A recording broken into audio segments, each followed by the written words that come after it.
Unit 3 Transport and Communication. Chapter 10 Means of Transport.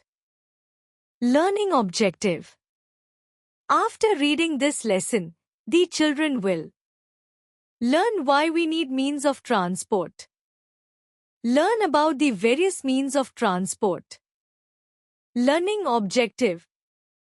इस पाठ को पढ़ने के बाद बच्चे समझेंगे कि हमें परिवहन के साधनों की आवश्यकता क्यों है। परिवहन के विभिन्न साधनों के बारे में जानेंगे। इस पाठ में बच्चे यह जानेंगे कि हम एक स्थान से दूसरे स्थान पर कैसे यात्रा करते हैं और सामान कैसे भेजते हैं। इसके साथ ही वे भूमि, जल और वायु परिवहन के विभिन्न साधनों के बारे में भी जानकारी प्राप्त करेंगे। We go from one place to another to meet our relatives and friends. We also send goods from one place to another. For all these we need some means of transport.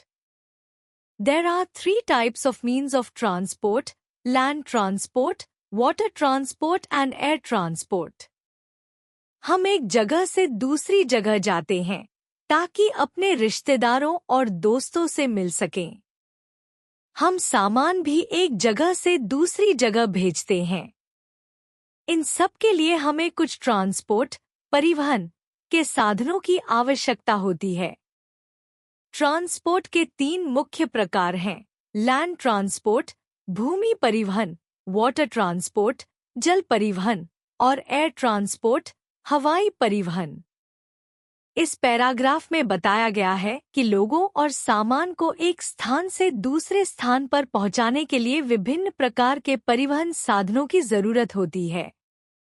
भूमि परिवहन में गाड़ियों और ट्रेनों का उपयोग होता है, जबकि जल परिवहन में नावें और जहाज शामिल होते हैं।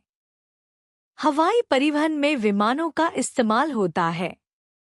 ये सभी साधन एक दूसरे से जुड़े हुए हैं और सामाजिक तथा आर्थिक गतिविधियों को सुचारू बनाने में मदद करते हैं। Land transport. Some vehicles move on the land. In villages, people use animals such as bullocks, horses, donkeys and elephants to carry goods and passengers. In deserts, camel is the only means of transport. It is called the ship of the desert. भूमि परिवहन. कुछ वाहन जमीन पर चलते हैं।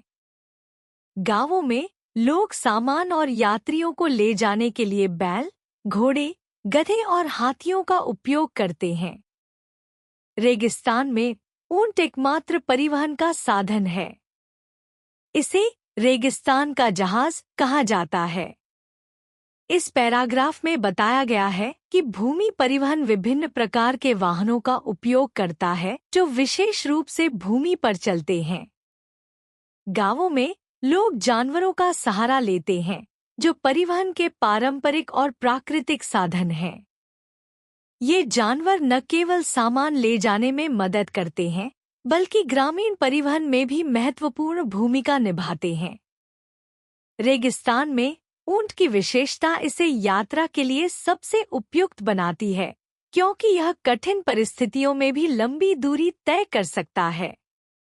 ये सभी साधन हमारे परिवहन प्रणाली का महत्वपूर्ण हिस्सा हैं। In towns and cities, people use cars, buses, scooters, bicycles, trucks, vans and motorcycles as means of transport. शहरों और कस्बों में लोग गाड़ियां, बसें, स्कूटर, साइकिल, ट्रक्स, वैन और मोटरसाइकिल का उपयोग परिवहन के साधन के रूप में करते हैं। इस पैराग्राफ में बताया गया है कि शहरी क्षेत्रों में विभिन्न प्रकार के परिवहन साधन उपलब्ध हैं, जो लोगों की रोजमर्रा की जिंदगी में महत्वपूर्ण भूमिका निभाते हैं। गाड़ियां और बसें आम तौर पर लंबी यात्राओं के लिए उपयोग की जाती हैं, जबकि स्कूटर और साइकिल छोटी दूरी के लिए आदर्श होते हैं। ट्रक्स और वैन सामान या बड़े समूहों को एक स्थान से दूसरे स्थान पर ले जाने के लिए उपयुक्त होते हैं। मोटरसाइकिल तेज गति और आसान पार्किंग के लिए लोकप्रिय है। ये सभी साधन लोगों को उनके काम, स्कूल और अन्य गतिविधियों के लिए स्थानांतरित करने में मदद करते हैं। People also use trains for traveling long distances. लोग लंबी दूरी की यात्रा के लिए ट्रेनों का भी उपयोग करते हैं। इस पैराग्राफ में बताया गया है कि ट्रेन एक महत्वपूर्ण परिवहन साधन है जो लोगों को एक स्थान से दूसरे स्थान पर दूरियों को तय करने में मदद करती है। ट्रेन यात्रा आमतौर पर आरामदायक होती है और इसमें समय की बचत भी होती है। ट्रेनों में यात्रा करने से लोग विभिन्न शहरों और राज्यों के बीच आसानी से पहुंच सकते हैं। इसके अलावा ट्रेनें आमतौर पर सामान और लोड को ले जाने के लिए भी प्रयोग में लाई जाती हैं, जिससे यह एक बहुप्रकारी परिवहन साधन बन जाती है। Big cities have local trains which carry people to different parts of the cities. Cities such as Kolkata and Delhi have local trains which run underground in several areas. These are called metro rail. बड़े शहरों में स्थानीय ट्रेनों का उपयोग होता है जो लोगों को शहर के विभिन्न हिस्सों में ले जाती हैं। कोलकाता और दिल्ली जैसे शहरों में ऐसी स्थानीय ट्रेनें हैं जो कई क्षेत्रों में अंडरग्राउंड चलती हैं। इन्हें मेट्रो रेल कहा जाता है। इस पैराग्राफ में बताया गया है कि स्थानीय ट्रेनों का महत्व बड़े शहरों में यात्रा को सुविधाजनक बनाना है।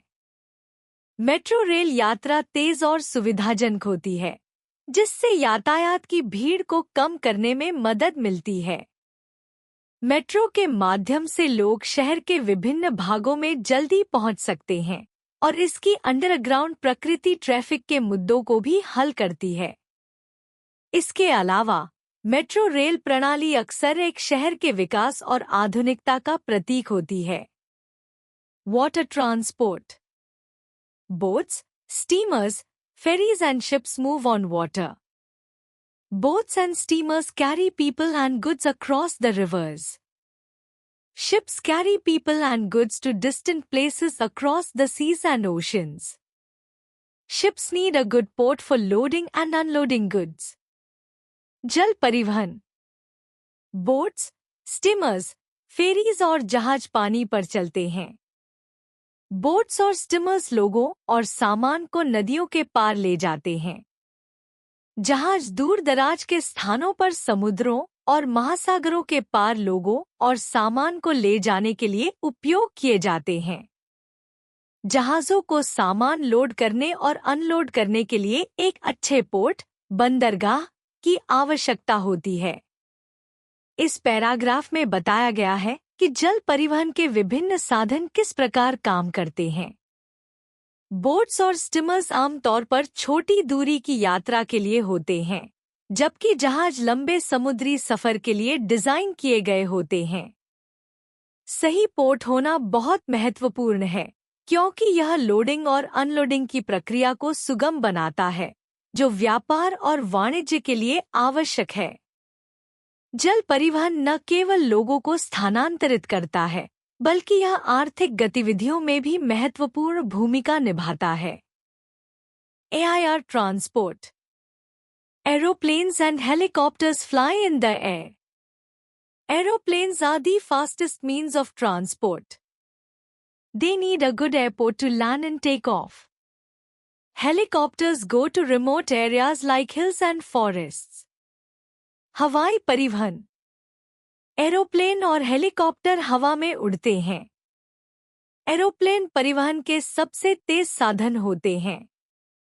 इन्हें लैंड करने और टेक करने के लिए एक अच्छे एयरपोर्ट की आवश्यकता होती है। हेलीकॉप्टर दूर दराज के क्षेत्रों, जैसे कि पहाड़ों और जंगलों में जाने के लिए सक्षम होते हैं। इस पैराग्राफ में बताया गया है कि हवाई परिवहन के विभिन्न साधन कैसे कार्य करते हैं। एरोप्लेन लंबी दूरी की यात्रा को तेजी से संभव बनाते हैं, जबकि हेलीकॉप्टर कठिन जगहों पर पहुंचने के लिए उपयोगी होते हैं। एयरपोर्ट की सुविधाएं एरोप्लेन के सही संचालन के लिए महत्वपूर्ण होती हैं, जबकि हेलीकॉप्टर आमतौर पर अधिक कठिनाइयों के बावजूद लचीलापन प्रदान करते हैं, जिससे वे ऐसे स्थानों पर भी पहुंच सकते हैं जहां अन्य साधन नहीं जा पाते। हवाई परिवहन यात्रा के लिए एक प्रभावी और तेज विकल्प है। To remember, we need means of transport for traveling and sending goods. Delhi and Kolkata have metro rail. Aeroplanes are the fastest means of transport. याद रखने के लिए, हमें यात्रा करने और सामान भेजने के लिए परिवहन के साधनों की आवश्यकता होती है। दिल्ली और कोलकाता में मेट्रो रेल है। एरोप्लेन परिवहन के सबसे तेज साधन हैं। इस जानकारी से यह स्पष्ट होता है कि परिवहन के विभिन्न साधनों की आवश्यकता हमारी दैनिक जीवन में कितनी महत्वपूर्ण होती है और मेट्रो तथा एरोप्लेन किस प्रकार यात्रा को आसान और तेज बनाते हैं।